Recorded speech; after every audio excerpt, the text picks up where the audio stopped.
Good morning mga ka-organic. To this video ay gagawa tayo ng taho dahil nag-craves. Nag-craving tayo ng animil. Ano ba yan? Taho. Kasi mga ilang years na tayo hindi nakakain ng taho. So ayan, meron akong sugar, silken tofu, and tapioca. O, tatlong ingredients lang yan. Charan! Tapioca, boil. Ayan ang ating tapioca at ang ating silken tofu. In-steam lang natin yan. Tapos honey. Ayan, gawa tayo ng carnival.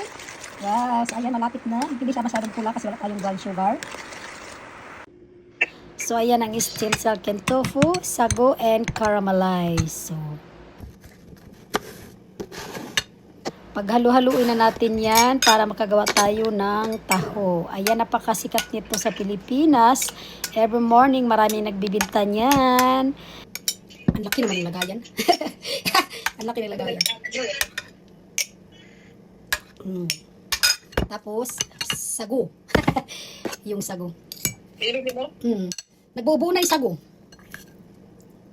Lugasan mo yung sago? Hindi na kasi iba to. Tapioca ano to pang dessert. Parang diretso na siya.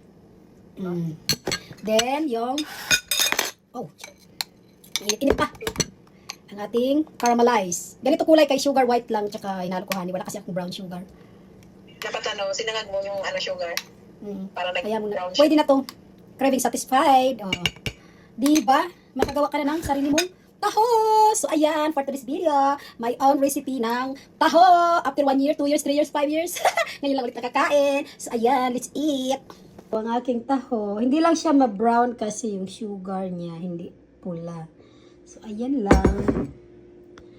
Let's eat.